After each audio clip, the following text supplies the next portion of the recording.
One. Hey everyone, welcome to another serving of convention tea. This time we'll be talking about San Diego AnimeCon 2023. I'm here sipping on blueberry tea with spicy honey, and first of all, let me introduce myself. My name is Dame Scarlet Asbel, and on the show with me, I got Jared the Greek of Dapper Bard Games. And I am Azure Mage. How you doing, dudes? all right, yeah, Azure Mage is represented by Prinny because Prinnies are awesome. Any hoot. So, we're here to talk about San Diego AnimeCon 2023. This is their first ever con. The San Diego anime community has been starving for a weekend con for like the longest of times. Because I think the last time there was a San Diego anime event that took place at a hotel during a weekend was Anime Kanji. And Jay and I were there for Anime Kanji. Yeah, for the first year or second year of it. Whichever it was, but it was at the Town and Country Inn. It was a wild party. But Yeah, I got let's stories. but let's talk about the first ever San Diego Anime Con. But first, let's talk about our sponsors of Convention Tea. Convention Tea is brought to you by YMAC Sweater. You can use our discount code YMAC Dame Asbel to get 40% off your total purchase. YMAC cardigans is just like one of my go-to places for like cozy clothes, especially during this time of year. Also great gifts, cardigans, long line coats. Some of my favorite stuff, some of the stuff I always like to wear with vintage or Lolita, come from YMAC sweaters. Also, our next sponsor is the Cosplay Wrestling Federation. Hey, we're in that. We are. Hey, look at those people. The Cosplay Wrestling Yeah. Federation is a, for lack of a better word, touring comedy group. We end up doing our shows based around the idea of pro wrestling promos, as said by your favorite anime characters as they trash talk each other to try to win a belt. It is no contact, but trust me, some of those words do burn. Yeah, the amount of emotional damage piles up very high. But hey, it's all in good fun. Yeah, and sometimes you can see us here like just having waffles at the waffle spot. I love this photo that our referee, Madame Trish Angelique, got of us when we were like over at the waffle spot, but more on the waffle spot later, because we are cosplayers who love food. So yeah, if this is your first time tuning in to an episode of Convention Tea, Scarlet Rhapsody, we've been around the convention circuit since the early 2000s.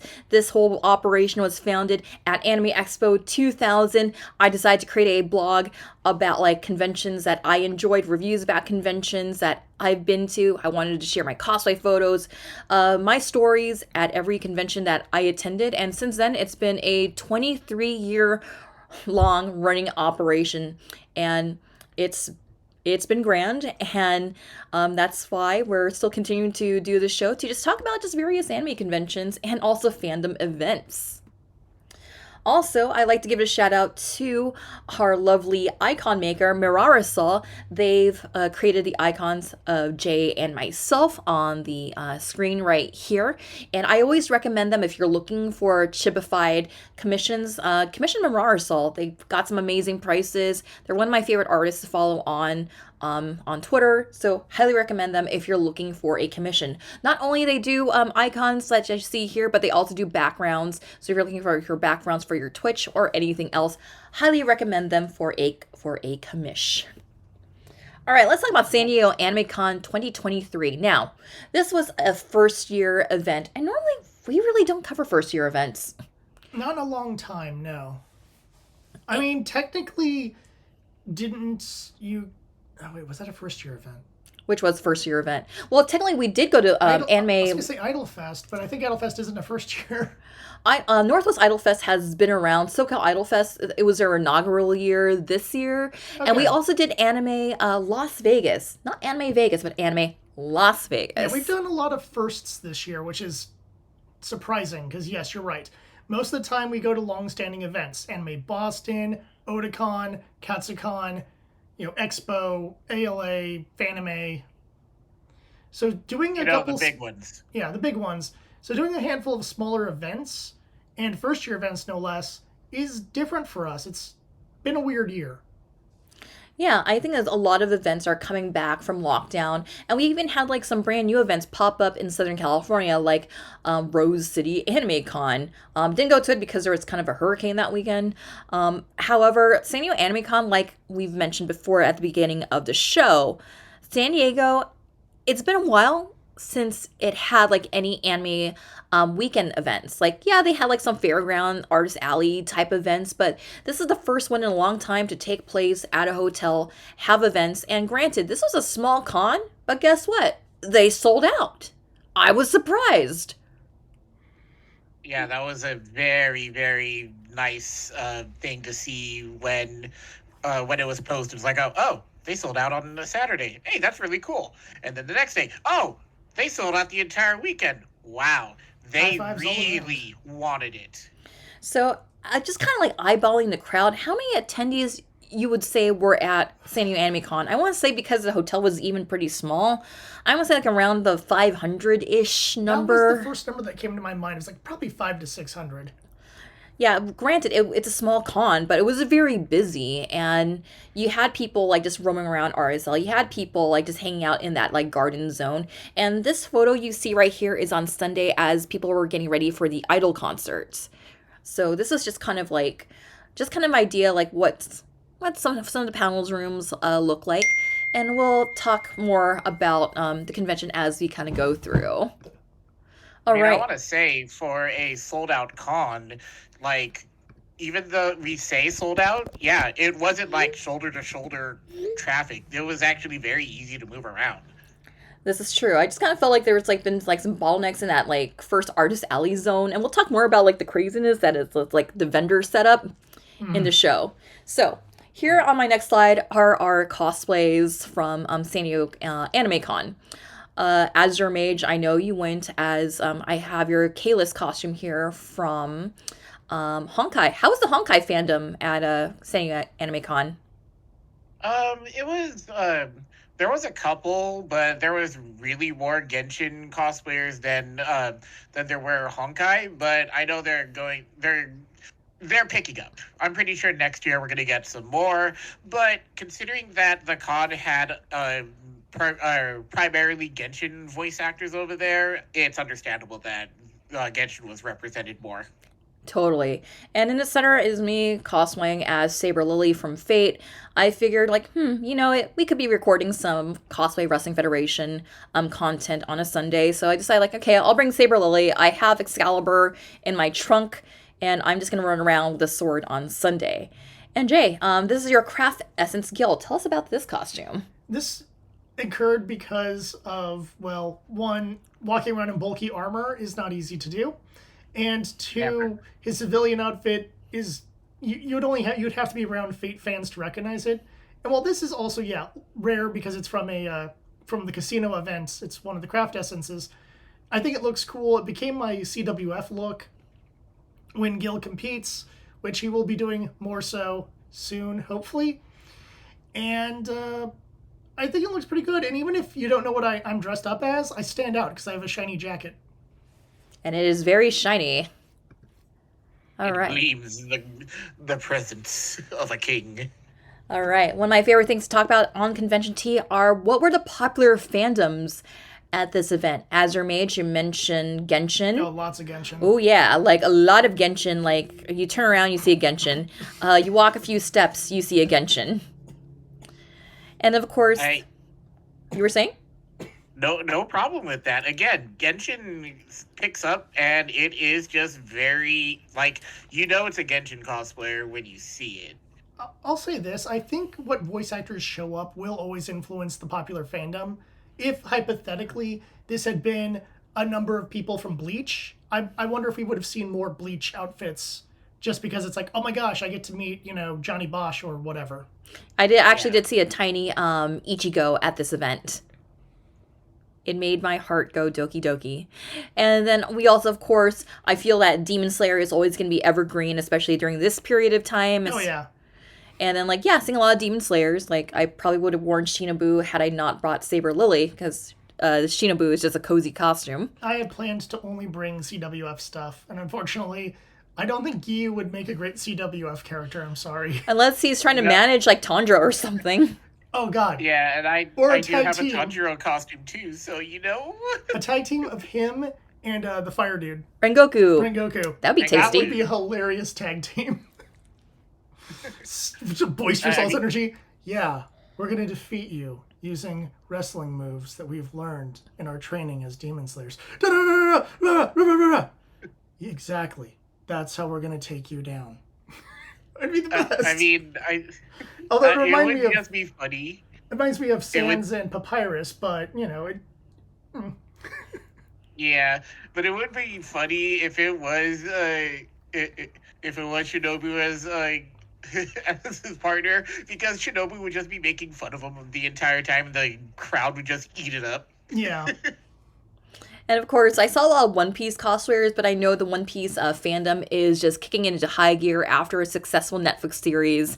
And also, I have to make mention of the Luffy balloon from the Macy's Thanksgiving Parade with the deflated hat. Yeah. That was hilarious. And plus, the One Piece is actually doing a collab with the LA Rams for some reason. You would think they would probably maybe partner up with like another team. Buccaneers come to mind. Just saying. Yeah, but I think mainly they're doing the Rams mainly because of Mary. So you know, makes sense in that regard. Yeah. Anywho, yeah, these were just like some of the popular fandoms just kind of like just sprouting around the event. I also felt the event kind of lean towards like a younger Gen Z, Gen Alpha kind of crowd. I kind of felt like the elder millennials just kind of like just roaming around like, hello, fellow children, how are you today? But it was a pretty good crowd. I mean, you did see like parents just drop off their kids at the con, or you saw like families cosplaying together at the con. Yeah, I always like seeing the families together. That just makes me feel happy inside. All right. Yeah, Yeah, so let's talk. And some of these family fandoms include like this kiddo from Kiki's Delivery Service, Tiny Tanjiro, and of course Tiny Clay from Genshin. It's I just thought that was just the most adorable thing. Like if I had like a tiny human, I'd probably have them dress up like Diona with a cat tail and just have her carrying like a fake bottle of wine. But I like to. I make would just Diona. have a Chi-Chi because Good Chi-Chi's choice. cute. Good choice.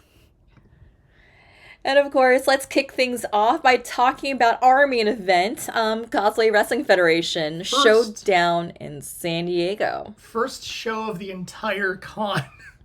We were like the first panel. We were like at 11 a.m. and I think a lot of us were kind of apprehensive because of past experience of being like the first show, the first thing at the cons. Like, okay, is there gonna be a crowd? Like, okay, even if there's maybe like 5 people, at least we could still hype them up. But no, we had a full room. We had people standing in the aisles. Yeah, it was pretty crazy, but I always said, and I said this in our pre-game, I guess you want to call it, time, I said, the one thing about the San Diego audience is they're rowdy. And if we can get a handful of rowdy people here, we'll get other people to show up just because they want to know what the party is and if they can come in. So, you know, we began with a pretty good set of people to begin with, and then as they got noisy, those other people came in. It was exactly what I said would happen of San Diego people, because they like to party, they like to have fun. There's a reason why San Diego State is considered like a party college. There's a reason why, you know, in terms of teams I'd wanted to tailgate with, when they used to have San Diego Chargers, I would have gone to a San Diego Chargers game. Unfortunately, their team got hit by a meteor and ceases to exist, which is rather unfortunate. R.I.P. Woof. Yeah, I do want to say that. Well, for starters, this picture that was taken, I'm hidden behind Matt Ishida. I was gonna Oh, say, no, like, Randy, man, you you jerk. But secondly, I do want to thank my tag team partner for doing the best idea to hype up the entire crowd for the start of the day, to walk up and down the aisle as Sans and Papyrus with the tag belts and hyping up the crowd in character. And Jesus Christ, everybody ate it up and it was amazing. Yeah, it was. I loved how loud the crowd was.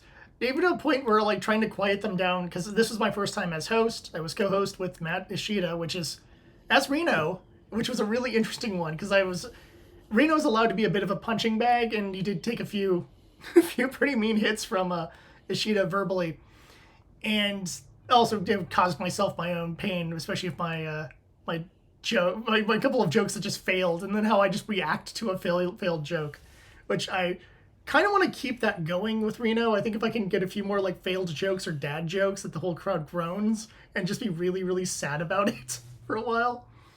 But the audience was so wild and crazy, and the audience was the best. And speaking of first times of doing things in a show, we have a first time competitor doing her own competitor, not being an assistant, right here in this room. Hey guys. Yeah, that was crazy. Like having my main stage debut as Yohane, the fallen angel. I've been wanting to do this for a while. I had this idea in my head of just kind of like, I will send you all to Idol Hell. And it was a crazy concept that I came up with, mainly because you don't see like a lot of idols, like actual canonical like idols on CWF. And I decided, like, you know what, let me just bring an idol character who's a little bit crazy. So I ended up going as Yohane. And I wanted to do a small show like San Diego Anime Con, you know, a new show. And I actually was getting a lot of heat from the crowd. And I had people chanting along with Idol Hell. And like, wow, like, it was a pretty exhilarating feeling. And just after this first experience, I look forward to doing this again. And I already got ideas for Saber Lily as the main stage character. I got ideas for Emperor Nero as the main stage character. I was even brainstorming with a friend of mine not too long ago that they want to do Nero from Devil May Cry. And like we were just talking about like just tag team possibilities. Like, hi Nero, hi other Nero. Oh God. Mm-hmm. Oh wow, that would be amazing because I also do fake Dante from DMC Devil May Cry. So I did not know you did that version. Yeah, I did. Stupid dark-haired version that no one likes. So much. That's the beauty of it, because here's the thing that we tell all of our newcomers. The best time to enter is for a small show, because that way you get your feet wet and also you can see how the crowd reacts to said character. Don't be discouraged if there's no reactions. Just suck it up and move on and either refine the character or come up with something different. And as CWF veterans, how do you think I did up on there? Because I had fun. I think you did good. Getting the crowd going is always an important thing, and you played along with some of the jokes or comments made by other people.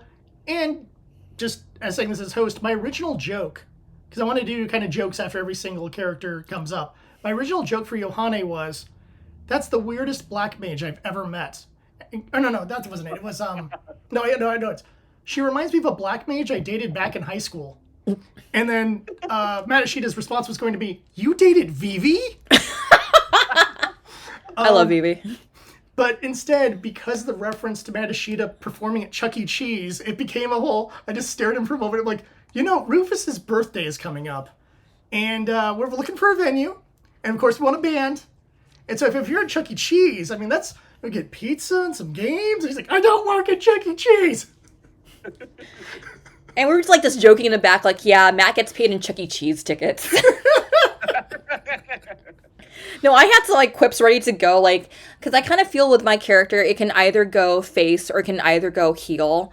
So I even had like some heel stuff ready to go if the audience wanted to like just view me as a heel. But like, okay, people are viewing me as a face because they want to be sent to Idol Hell. I think Idol Hell is a great place, and we all should spend some time at Idol Hell, aka SoCal Idol Fest, aka Northwest Idol Fest. Just saying, no promo.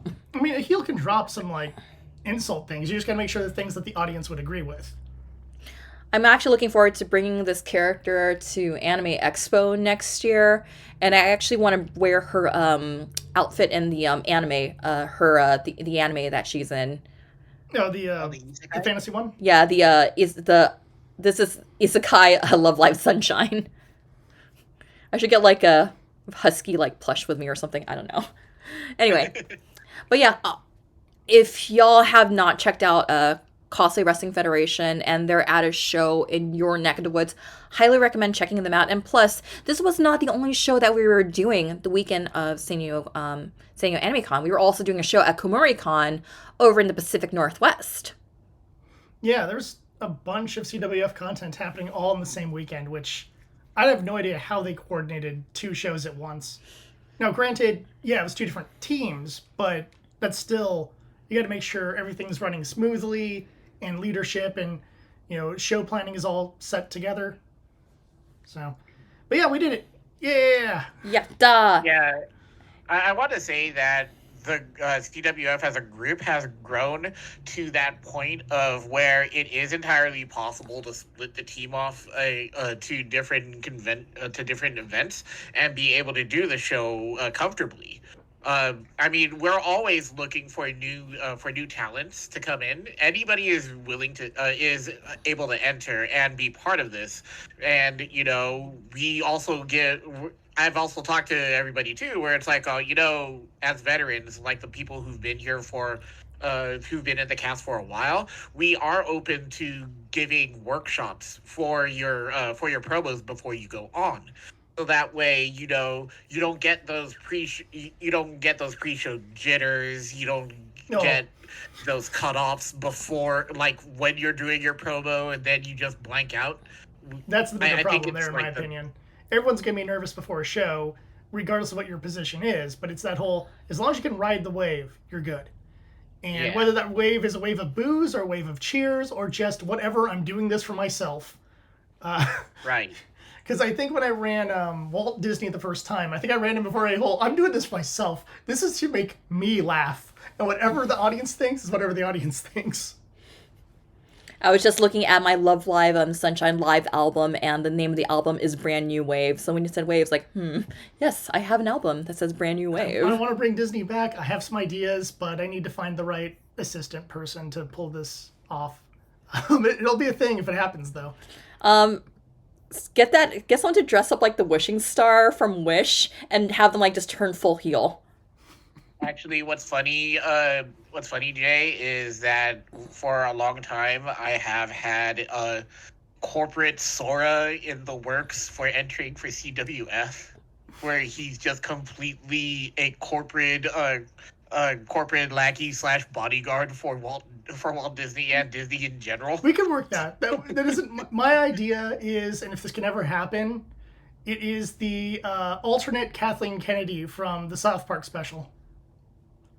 As my assistant, and I already have lines in my head and how to make it work, and I can't say them on air. They might need to be at an 18+ show, but there's some really insane ideas that could come from that. But otherwise, I'm hoping Reno will be hosting more, and ideally, I want Gil to host, because I would love Gil as a heel host and how he would just antagonize the audience over and over and over again. That's what the heel host, that's the job of the heel host. It'd be funny if I ever go up as Saber Lily and you're co-hosting as Gil.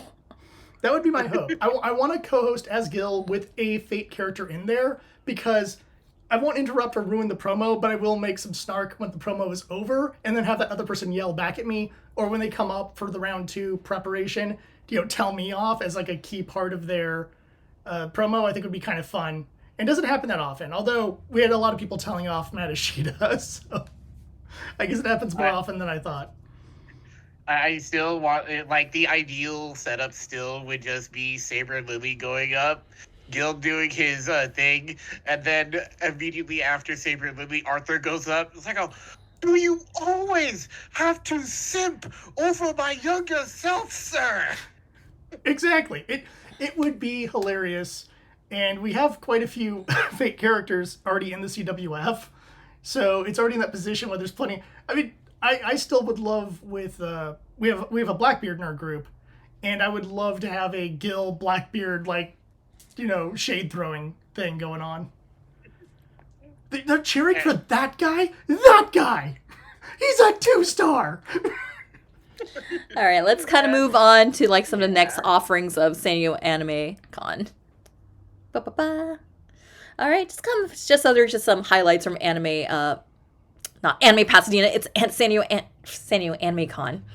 Anywho, we got our friend Daniel as American Goku, who's always hilarious. And then we have our friend over here as Mr. Satan. I had like a lot of things ready for Mr. Satan ready to go when I was cosplaying as Yohane. Like, Mr. Satan, take me to your leader. And of course, we have you as Bandit Keith. Yep, there he is, all American Bandit Keith. And what's I really and what's his favorite band? And what's his favorite band? Nickelback. I remember before your show, I had to like just refresh my memory. Like, Daniel, what are some Nickelback songs? That's right. You said that to the whole group, and people started yelling them out, and I was like, people know these off the top of their head. I only know one Nickelback song, but only because I heard it at a Hot Topic, just so you know how cool Nickelback is. Their songs are played at Hot Topic. Nice. Mm-hmm. Yeah, for the kids. Yeah, like the only song I know by them is San Quentin, and I unironically actually do like that song. True. For Mr. Satan, I actually did want to make a Chick-fil-A joke and a Hobby Lobby joke, but that never came to pass. Mm-hmm. Yeah, like sometimes you have all this material ready to go, but save them for the next one. All right. Yep. Yeah, I need to defenestrate myself for like keeping Anime Pasadena on these slides. It should say San Diego Anime Con, but just some other cosplay highlights. We also have a friend of ours also cosplaying as Goku. We just kind of ran into him. And of course, nice. We had like, we still see the occasional Spy Family cosplays, and I was very happy to see a Black Butler Ciel in the pink dress cosplay right here. I had actually brought my Lloyd Forger. It was back and forth as to what I was going to wear. So I brought it as a all-purpose backup, because I also do Lloyd for CWF, so I could have done some Lloyd scenes or something like that, but that never happened. But we recorded some really awesome content as the three kings who went to the Waffle King. Yes, that was the best. We'll get to Sunday. That was amazing. Mm-hmm. Yeah, I'm glad that all panned out. Also, one of the things I found very nostalgic and what I liked about San Diego Anime Con, just as a longtime convention goer of like the past 20 years or so, was I really enjoy like hotel anime cons.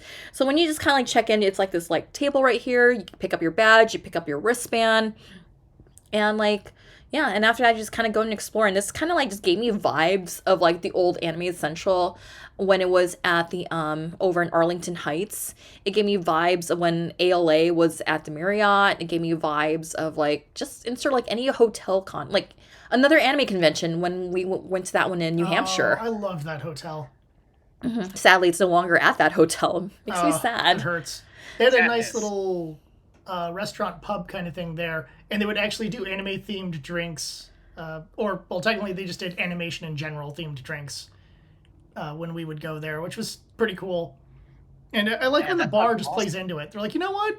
Cool. We got these anime kids here. There's gonna be some parents there or whatever. Let's mix something up that ties into this or that. Yeah, they had like quote unquote anime cafe at this event, but it was just mainly a table just selling like generic, like hotel priced food that you can have at the tiki bar, and that's really not the same. Yeah. Yeah, this hotel had a tiki bar. Sadly, it did not have singing birds or singing plants, or like a thunderstorm in the middle of it. Aww.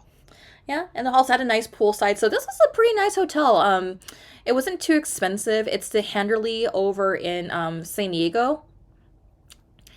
And it was a first year event. And this was just kind of just a really nice location. Like, it was very small, so it was just really easy to find places. But it had a very interesting layout, and we'll get more into that in a few.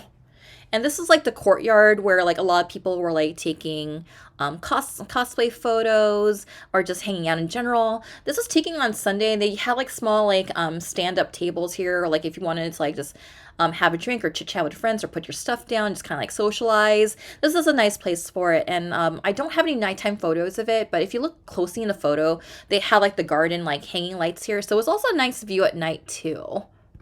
I thought we took some night photos. We took some night photos, but I don't think I have them on this on the slideshow. Okay. It's not on the slide deck. It's fine. And then here you kind of have like a gazebo type thing. It's not quite the Katsucon's gazebo, but it serves its purpose. It's nice being outdoors and stuff like that, because at least it adds a little more flavor to it, rather than a gazebo in the middle of a building. Where there's still foot traffic. Here it's like, okay, Yeah. like, yeah, we'll give you space for the costumes and take your photos. And I brought my tripod with me, so I did some self shoots over here too. I got some photos for your Kalis, Azurmage, and I also got photos of Jay the Greeks, Gilgamesh. Yeah. Yeah, it was a nice place for photos. A lot of nice hedges, nice greenery. And this is pretty much like if you're looking for like a cosplay photo shoot, this was pretty much the place to be. And I also ran into Love Live Muse cosplayers. This made my heart very happy seeing like Muse cosplayers Wow. here. You don't see those as often. Yeah, I was just kind of wandering around as Johanne, like, hey, can I get a selfie with y'all? And I did. And it just really made me happy, like, seeing, like, the Muse, like, old school OG uniforms. Because I used to cosplay as Nico and Nozomi in the uniforms. And there actually is a photo of me as cosplaying as Nico right in front of the high school they used to shoot Buffy the Vampire Slayer. Sunnyvale wow. smile. Hey, guys, I started a Sunnyvale Idol Club. I And- wonder if Spike would enter. And then, yeah, here's like just a photo of like the vendor hall, or like one of the many vendor halls. Ugh, Yeah, we're we'll gonna get- discuss that. Yeah, so Yeah, we've been pushing it back. I think should it be now or should it be later? I think we should just kind of like start like alluding into it now. So the way the vendors were set up at San Diego Anime Con is they were separated between a few ballrooms and a few small like conference rooms. So you had like two of them, and one of them like on the first floor, the main floor of the convention center, and they were separated by two different ballrooms and like a hallway. And then you had to go upstairs to find more artists, and they were like in these like panel rooms. So like you kind of had to like just do some exploring to find where the stairs were because the elevator was broken. And And there was no big sign that says more stuff upstairs. so they had to on Yeah. Sunday. I think they had extra staff like just kind of like helping people funnel into those to those rooms. So like you have to go Yeah. upstairs to like find the voice actors to like do their meet and greets, and like to see other artists. You had to go upstairs. I kind of felt bad for the artists that were like upstairs because they didn't get as much foot traffic as like some of the vendors did on the lower level. And I think like San Diego Anime Con, I think for their second year, they're going to have to look at a larger venue because I'm happy that they sold out and the event did well. But I think they might need to look into, for example, the Town and Country Inn right next door, which will be ample space for the next couple of years. Plus, I can get a boozy milkshake. But yeah, this is just... Hey, that sounds good. It was delicious. We usually stay at the Town and Country Inn for San Diego Comic Con, and it's one of our favorite hotels because they have, like, in my opinion, one of my favorite bars. They have a mid-century look to it, and every year we have, like, this tradition called Hashira Oasis, where we dress up as from Demon Slayer, and we just have, like, tiki drinks on, like, the first night. Oh, nice. Yeah, it became a weird Comic-Con tradition thing, but it's an awesome tradition. Yeah, and here are just some of the merchandise, some unique merchandise that I found. I really like this booth that had like kind of like bonsai trees, and they had like figure displays with it too. So like not only you're buying like the figure, but you're also buying like the like a bonsai tree with this nice lighting setup. Like I wish I had room for these figures because they were just so beautifully done. Damn it, of all the times to not wear Daniel from Cobra Kai. Yeah, like yeah, I just really like these the way these figures were set up because they took like a base like figure, like a $30 like figure, and they just kind of like just add like some sort of like a small bonsai cherry blossom tree and some lighting to it. And these were priced like around $70 to $100, but like I said, I would have got one, but I just don't have any room right now. But they're pretty. So this is an example of like what one of the upstairs artist alley rooms look like. So you can see here, this could like been a panel room, or this is like a small conference room like on the upstairs. And this is kind of like the average foot traffic that artists and vendors in the upstairs level were seeing. So I just kind of want to just visually show y'all like what that kind of looked like, just having like separate rooms like host different vendors. How did this setup make all of y'all feel? I'll go Okay. first. Or you go first.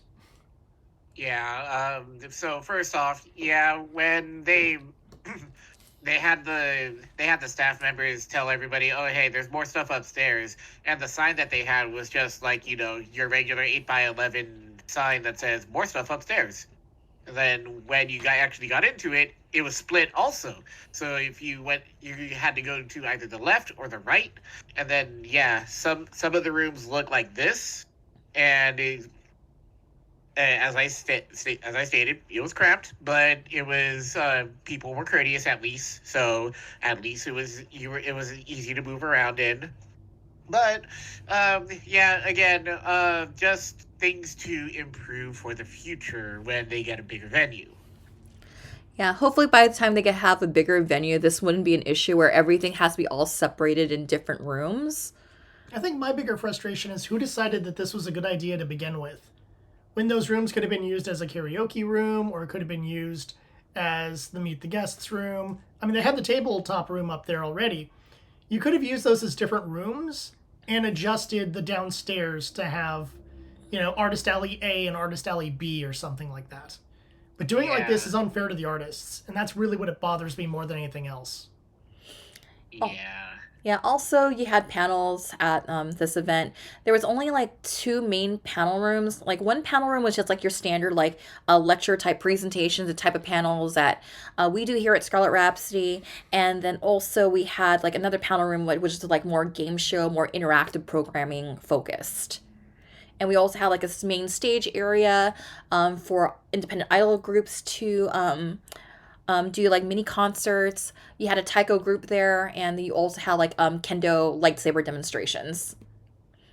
Yeah, And that kendo group was actually pretty good. I saw them from the outside. yeah, I saw them too. I just saw a couple duels. Like, hey, that's pretty awesome. And then also, I actually checked out the Family Feud game here. This is run by Lamar, the con guy. Sometimes you'll see him at WonderCon with a karaoke machine, hoping people will karaoke with him. But he does like a lot of game shows at conventions apparently.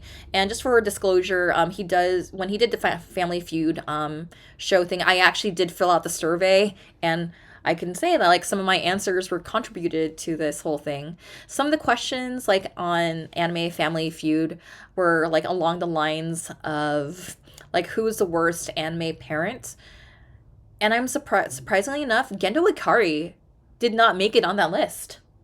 Wow. Yeah, that doesn't feel right to me. And this is like some of our friends over from CWF. They were known as the Giga Chads. That was their team name. To compete in anime style Family Feud. And this was fun. Oh yeah, here's a photo of the kendo group. You were saying, Jay? I would love to do the Family Feud thing with a CWF team, and we're all in character. That'd be awesome. Not people cosplaying, we are the characters from CWF. So just all the smack talk we'll do between ourselves if someone screws up or whatever.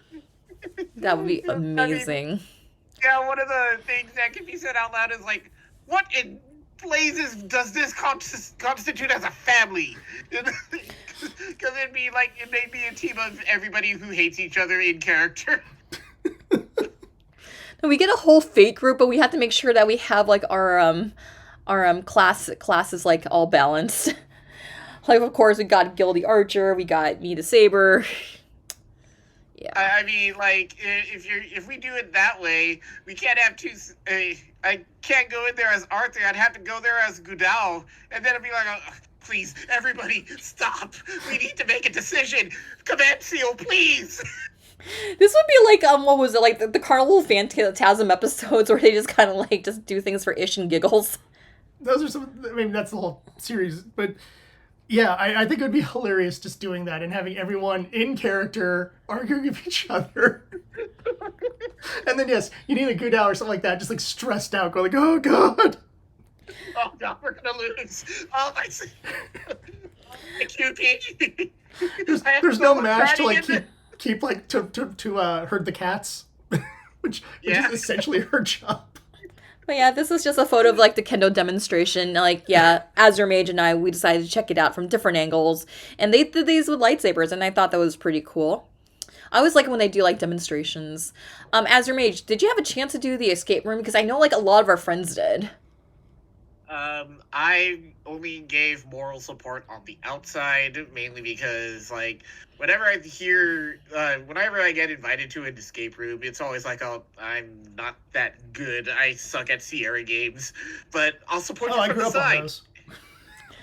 Yeah, for me, like, I didn't get a chance to do the escape room. Like, I was open to it, but, like, I guess everyone, like, already had their teams set up. And plus, a lot of the openings were, like, in, like, the later afternoon. I was kind of feeling hungry and I wanted to take a nap. It's like, you guys have fun with that.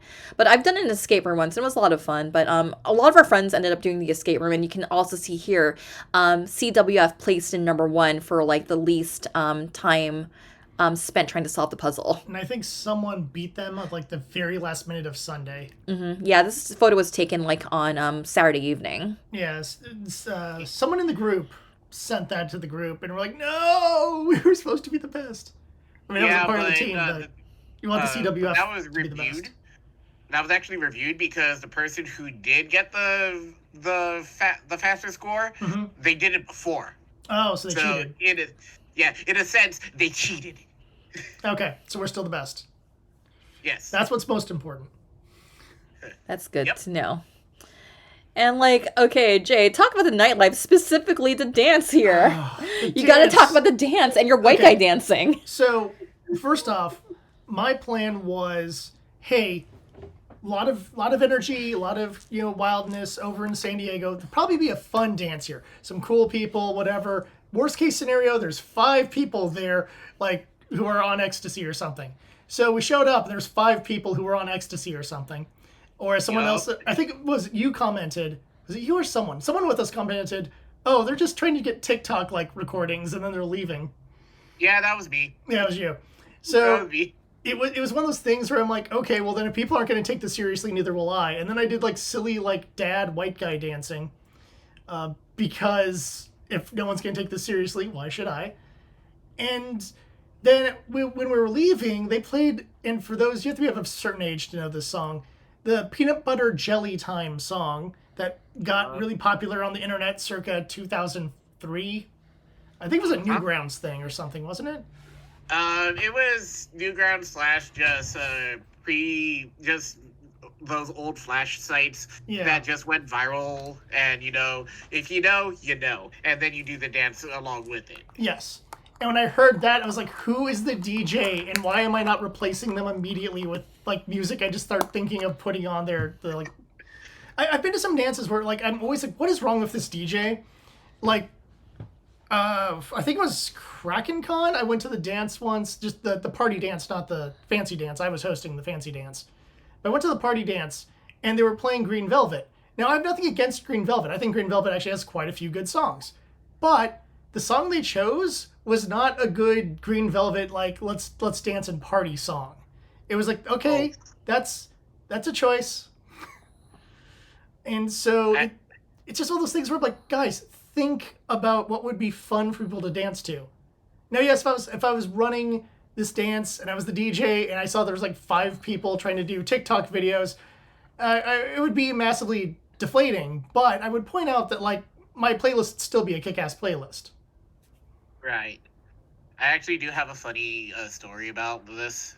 So after I broke off from you guys, I went back to my room, and our friend who was Mace Hughes for CWF was still up there, and was like, oh man, how was the dance down there? I'm like, oh man, there's like about 5-6 people down there, and Daniel was getting ready to go to sleep, and then Hughes was like, oh, hey guys, let's double the capacity of the dance. I'm like, oh, you sure? He's like, oh yeah, I can't sleep, I'm a white guy and I can't dance. And then Daniel was like, oh, I'm also a white guy and I can't dance. He's like, and then Hughes was like, oh, what, you just gonna sleep there? Daniel slowly gets up out of his bed, goes over to the closet, grabs his American Goku costume, and puts it on. He's like, Hughes was like, oh, wait, what are you doing? Daniel just says, my masculinity was challenged. Let's go. So the 3 of us go downstairs, and we Vince McMahon walk over to the dance. And if you this is a plug for our CWF vlog that was posted recently that the head of CWF did. and you see the clip of the three of us doing the McMahon walk towards the dance. That's And awesome.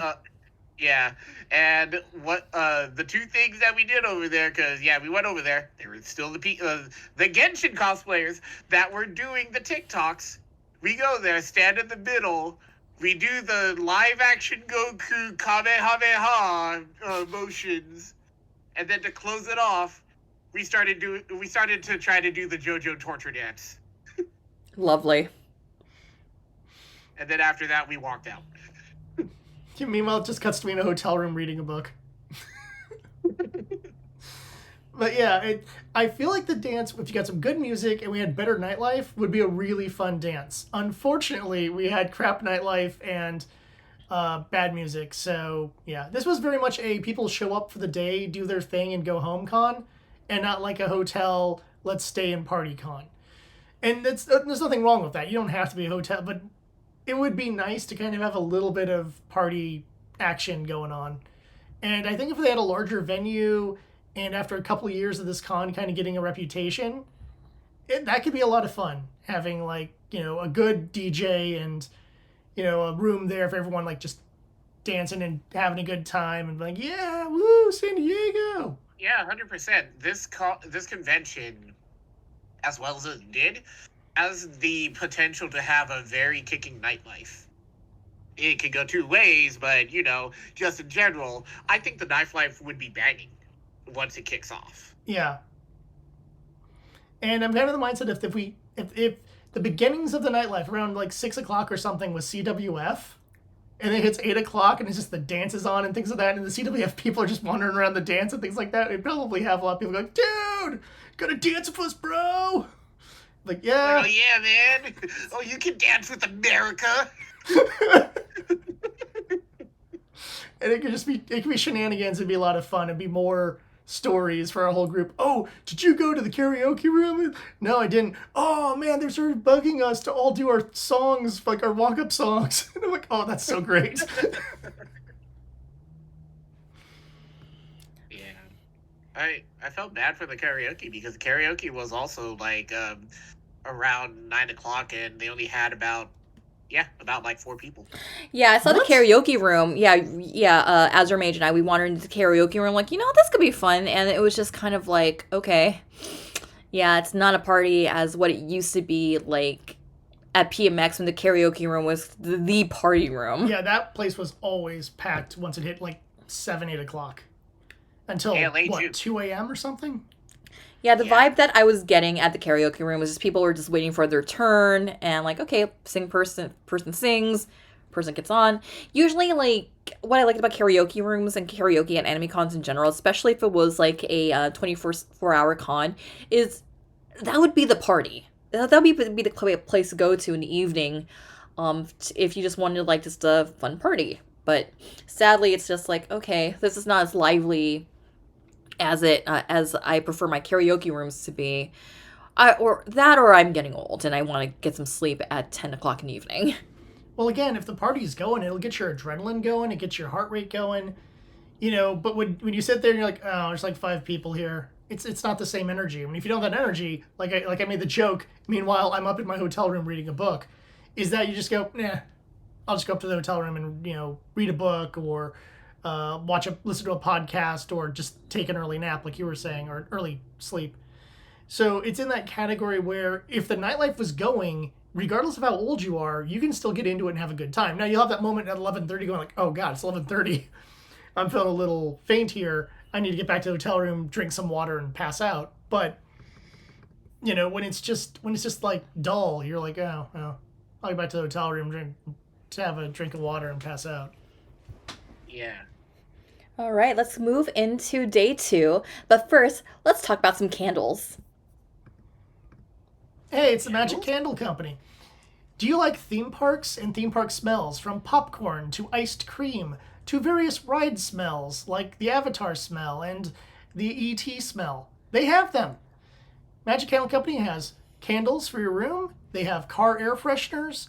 and little just standard, like, I think they have the room sprays now as well. Yeah, I got the room straight. I have one for Avatar Flight of Passage, and anytime I'm in my Honda Accord, I'm reminded of Flight of Passage as I'm flying through, checks notes, Pandora. And so if you want one of these things, they make great gifts. They make your house smell like pirate water or the Haunted Mansion or whatever you want. And you can use the code EAT15 at checkout to get 15% off your purchase, because these are awesome, especially for your big theme park pals who might want to have these wonderful smells in their life. I could go use some pirate water right now for my Beidou cosplay. All right, let's talk about how the three kings found themselves at the waffle spot. Oh boy. For those who don't know, the Waffle Spot is a really, really good breakfast place in this general area, but unfortunately has the problem of you got to cross a freeway to get to it. Not go down a freeway, literally cross a freeway. You had to play Frogger, but real life. And it's so unfortunate that there isn't just like an easy street passage to get here, because it's so good. And if you go there at night, it's an awesome Mexican restaurant. The sickest margaritas you'll ever have. Large as your head. But we all I'm had... intrigued. Oh, yeah. We'll totally do it next year. I just lost track of what I was going to say. We all had different... I think we all got different flavors. Yeah, we got all different waffles. I had the double chocolate chip. And I got the churro. I also got the churros. Oh, so, never mind. Only got two. But it was still amazing. Oh my god. It's my favorite of the waffle options. And you can get extra to put on bacon and eggs and stuff with your waffle. And they have fruit waffles as well, even though all of us got sugar waffles. Except for a referee who got a strawberry waffles. And they're in the chat right now. Yay! Hello. So, definitely a place worth going to. And then they have their silly mascot with the crown on his head. As you can see here, the Waffle King.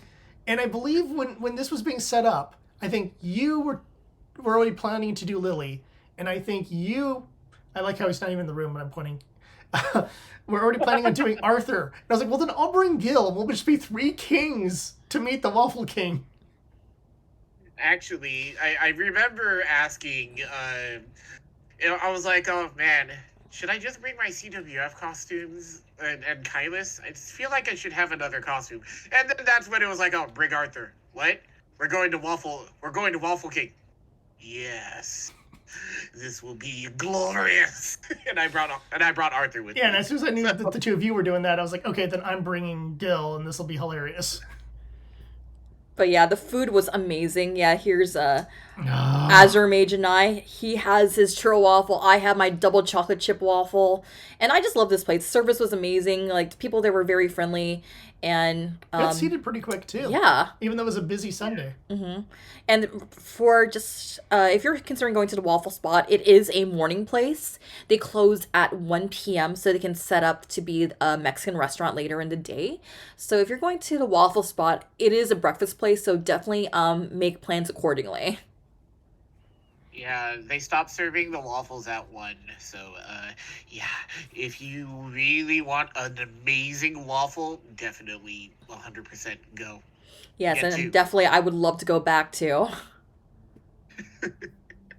All right, let's talk about let's talk about the con itself on Sunday. So Sunday I felt was a lot lighter than Saturday. Saturday was definitely the busy day. So this is just kind of like registration on Sunday morning. And we didn't stick around for the cosplay contest, but the winner of the cosplay contest would get this wrestling belt right here with San Diego Anime Con's title here. And yeah, 2023 cosplay contest, they win a wrestling belt. I think that's clever. It sets it up, makes it unique, and they can make a new belt every year. And, if you collect belts and you're that good, why not? But either way, though, it's pretty awesome. Some of our CWF alum were involved, but not hosting or anything like that. They just did a little kind of presentation of the belt thing. Yeah, that belt showed up on the news, so they really wanted to push it. Yeah, they got a local news spot, and that was great. That the guy in charge has a lot of energy and a lot of passion for this. I'll say that. Yeah. which is why they loved us so much. Okay, we're gonna try to talk as best we can about a room that starts with the letter H. Yeah, I just realized like what the photo was of, and I'm like, We're talking about the Entei room, right? Did you say MJ room? Entei, the No, Pokemons. the Entei Pokemon room. Oh, I thought it was like the hens who wear neckties. That too. I thought this was just something to do with Digimon and their love of female chickens. Yes. Anyways, yeah, the lounge, we'll call it. Yeah, the lounge with like the tentacles in front of it. Still made for a good Gil promo. I don't care what anyone says. I just love the pause, which we'll get into in a moment. But I do want to say that the lounge, despite being saying, "Oh, it's 18 plus, we're gonna do this and this," no, just like HCon before, it was a surprisingly chill, just a chill room to be in, because they had the indie VTuber guests hanging out over there, so that's where they had their meet and greets. Oh yeah, wanted to mention that there were indie VTubers rolling around on their robots. I saw. So you could go over and talk to them. But like the ones that were mentioned as far as being guests, they all hung out over in the lounge. And Which is not where I before would their meet and put greets, their scheduled meet and greets, the staff in there were playing some of their VODs. So that way cool. you know how they are before you actually get to talk to them. And also, they had their prints over there that you can buy or you can win, and somebody else can mention that later. They also had their VR setup. Again, as pictured here, we see American Goku doing his quote-unquote training. I will say this. Two things that I will say about this image. One, why is it purple? Two, do you want to ask her age first? I don't think American Goku wanted to ask, but we'll just leave that to the imagination. And to top everything off in that lounge, Lol, top. they had Suika Game. So what Suika Game is it's actually a very relaxing but stressful puzzle game that involves fruit and combining fruit to become bigger fruit, and has been around like for the past couple of months and has been getting a lot of traction. A lot of content creators have played it, and they all try to get the better score, and it was fun and addictive. All right. Anything else about the room that starts with H? Just nice that it wasn't like, seedy.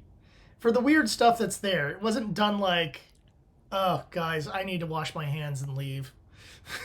So I like the fact that it was just like, oh, cool, could chill here, watch American Goku play a game, trying to figure out how to do things. Then a few other screens set up, like you said, of a few other games.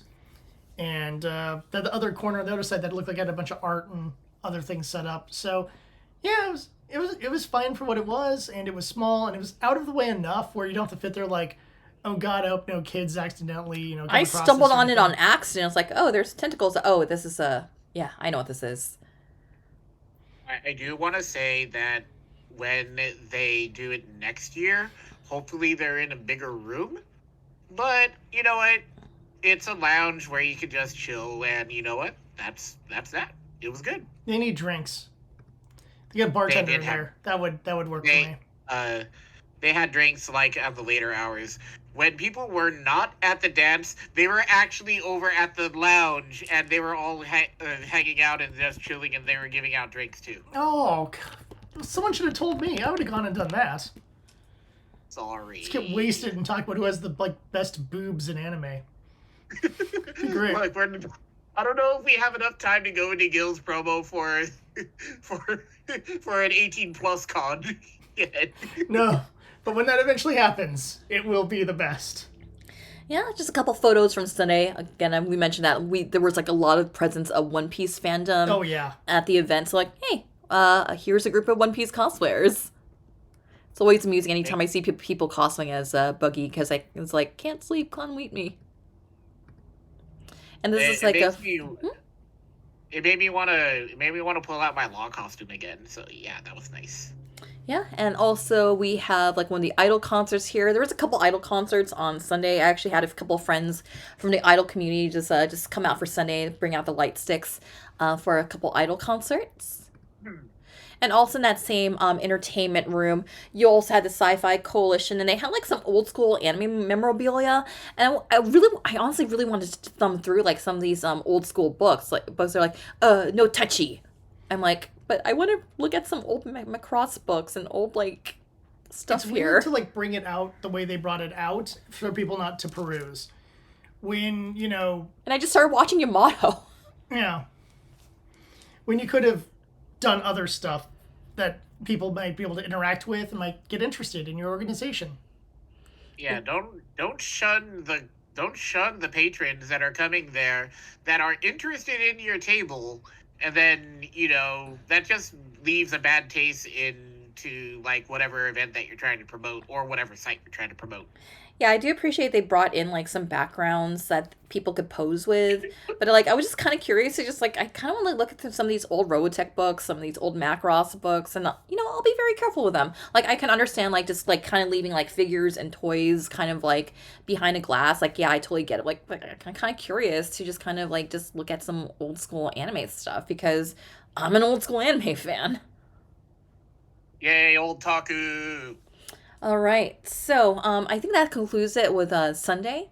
And I just wanted to give a shout out to Annie Marketplace. Annie Marketplace is fandom's one-stop shop. We'll be having an event on December 17th in Little Tokyo at the Japanese American Cultural Center. We have about 100 artists and vendors selling their stuff. These concludes prints, keychains, and it's a great place to buy Christmas holiday presents for loved ones. Annie Marketplace, check them out. December 17th in Little Tokyo at the Japanese Cultural Center. All right, let's just talk about our general final thoughts about the event. So we have a question in the chat. Do you feel that we outgrew this con? This space. Some people, even attending for the first time, told me this. Have we already outgrown the Henderley Hotel? I mean, if they hit max for both days, then yes, you're going to need a bigger place. We're going to need a bigger boat. Straight up. That's literally what that means. Because I'm sure there were people who couldn't go because they sold out. Which means there's a bigger audience down there than one might... Well, actually, I would expect a huge audience down there. And I like that hotel a lot, but a larger venue would be nice, I think. Town and Country Inn is right next door. Have an old school anime track. Or go to that other hotel that's across right next to Waffle Hut, Waffle Spot, because at least that place has a dome theater for main events. But that's dependent on the budget. Yeah, there's those kind of issues. Also, I don't know why, but I would really love to just see panels about Mexican anime. Because there's a large contingent of Mexican people there who grew up with Mazinger, Saint Seiya, Mexican Dragon Ball, which is how I got introduced to DBZ. I'm just saying that, like, when we were at San Diego Comic Con, like maybe 2 years ago, there's a huge like Latin American audience at the panel for Saint Seiya. Oh my gosh, yes. Yeah, and I was like, wait, there's a lot of people from Mexico. Oh, that's why. Yeah, that's what they grew up with. And because I grew up in Southern California, I could watch Dragon Ball and Dragon Ball Z in Spanish. That was my intro to Dragon Ball, Spanish Dragon Ball. And I think Mr. Staden also alluded to that, too. Yeah. I'll tell you what my Spanish anime was. My Spanish anime was Captain Tsubasa. Oh, the soccer anime. Or rather, football anime. Football. Yeah. Yep. So every day before school, elementary school, by the way, before I went to school, my brother would turn on Telemundo, and the anime that's on is Captain Tsubasa, which was Super Caprones. And it was fun. Because I can't run that panel, but I do know people who probably could, And I would love to see a panel based around that. All right. What are just some other of our final thoughts on San Diego Anime Con? What are things we like? What are things that could use some improvement? I'll go first this time, if everyone doesn't mind. First off, logistics is a huge problem here. I mentioned it when we were talking about the locations of the various artist rooms, and those need to be next to each other, or we need a clear line of communication, big, huge signs that say, "Hey, want more stuff? Check out upstairs!" Exclamation point. Use something like that. Otherwise, you need to make it that like downstairs is the artist alley and vendors hall and whatever, and the upstairs is panels and meet and greets for the guests and whatever. But separating it like that and with a sign to let people know what is where would be really, really helpful. The courtyard is great. I love that courtyard. We showed a few pictures of it throughout here. All my photos with Gil and Reno, and I think probably all three of us, our photos are most primarily around that area. The Tiki Bar is nice too. It would be nice if they could be, if they had like a list of anime drinks or anime snacks or something like that. That could be kind of cool, but obviously that's dealing with the hotel and whether the hotel even wants to put up with that. But I like the venue in general. And room we had was actually pretty roomy, which was nice. I like the high ceiling. Mm-hmm. And there's a lot of positives about the area, but it might be a little small for the audience that exists, which is a good problem to have, because that means that the audience is there and they will go to year 2. But you got to think logistically in order to, for the artists, for the panelists and all that kind of stuff. And if you're not going to take that, if you're just going to start scattershotting where rooms are, it's going to cause problems. Okay, Azure Mage, what are your thoughts on San Diego Anime Con year 1? So first off, I do want to say that this was actually my first time actually being in San Diego in general. I'm a NorCal native, and so just the prospect of being able to go over to a convention in San Diego, I was going to jump on that, and lo and behold, here we go. Now, as far as thoughts of the con in general, I want to say it definitely was a very good beginner con for those who want to get their feet wet in and entering into the convention scene in general. The venue was nice. There's no arguing that. I do agree with Jay about logistics because, yeah, having it spread out and not having that much direction on where everything is was a problem, but they did their best with what they had to work with.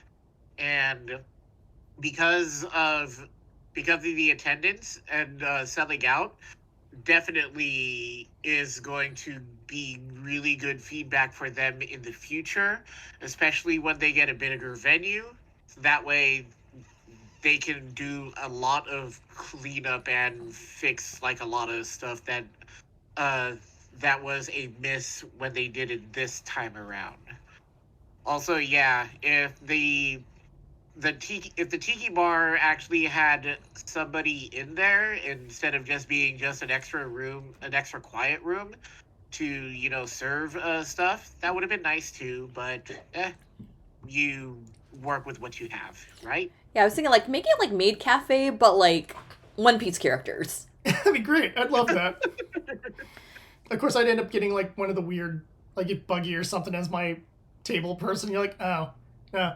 Can't have one of the cute ladies of this show. Can't feel super confident because it's like Sanji showing up and you're like, I have your food. No. I get the weird clown. Yep. Great. Good. Perfect. You get Buggy. Surprise, asshole! Here's your drink. Yeah, I actually did want to check out the Maid Cafe, but it was like appointment timing. So I'm like, I'm feeling tired. I'm not sure if I'm feeling this. But anyway, I can give you my thoughts on San Diego Anime Con. I agree with Azure Mage that this is a really good starter con. This is a good family-friendly con. So if you're just kind of curious, if you're just kind of starting out going to anime cons, this is a good year 1 con to check out. I feel like you can get a taster sampler of like just different events without being too overwhelmed. But I just didn't like the layout the artist alley just kind of being spread all over the place, and also like, oh wait, there's a tabletop room here, and like just kind of everything just kind of felt scattered. But I kind of felt like they were just kind of had to work with what they're given. But it's not my favorite layout, and I'm crossing fingers that this won't be an issue next year, because I really feel that this has a lot of potential to be doing very well in a larger space. It really felt that San Diego, the anime community out there, really need like an outlet to have a local convention that they can call their own. Because I think we'd mentioned before that, like, yeah, there was Anime Kanji, and then Anime Impulse tried to do something in San Diego, but Anime Impulse, they're known for just being like voice actor zoos. But this was kind of like a really good attempt of making a weekend long event in San Diego. And I had to give credit where credit's due. I do like that like they had a decent panel selection. We actually sat in with like the 80s J-pop panel for a little bit, and that was pretty cool. I kind of wish like we knew about panel submission, but it looked like based on logistics of the area, like they were very limited in terms of panel space. Hence, you only had like three major programming rooms, one of which was more like game shows, one of which was more of like live performances, and one of which was your traditional panel lecture style, which is what we do here, and that filled up pretty fast. I didn't really buy anything in Artist Alley, but I always enjoy just looking and talking to different artists over in Artist Alley. Vendor-wise, I didn't really see anything that just really called to me, but I kind of wish I could have thumbed through some of the Sci-Fi Coalition, some old school anime stuff, because that always intrigues me, like just seeing stuff from the past, especially if these are fandoms that I'm still quite fond of, like such as Macross, and I'm slowly getting into old school Yamato. So overall, I thought it was a pretty good con. I don't think I would have seeked out this con if not for being a part of Cosplay Wrestling Federation. But I'm also very proud to be a part and to say that Cosplay Wrestling Federation is my cosplay family. Yeet. All right. With that said, we're going to conclude this edition of Convention Tea, San Diego Anime Con 2023. And again, this has been Dame Scarlet Aznable, Jared the Greek, And Andre Mage Dudes. and remember, the con is what you make of it, and we'll see you at the con. Woo! All right, now this is a time where the audience can talk to us. So, like, yeah, if anyone is still in the chat, feel free to ask us questions about cons, cosplay. What are we currently watching? I know I'm currently watching Apothecary Diaries, which is actually pretty fun. I like I'm Mau Mau. watching Victory Gundam. Because 1993, y'all. And you tried watching Frieren. Oh, I hate that show. You said you'd rather watch the Marvels than Frieren. Yeah, because Marvels would be done faster. It's only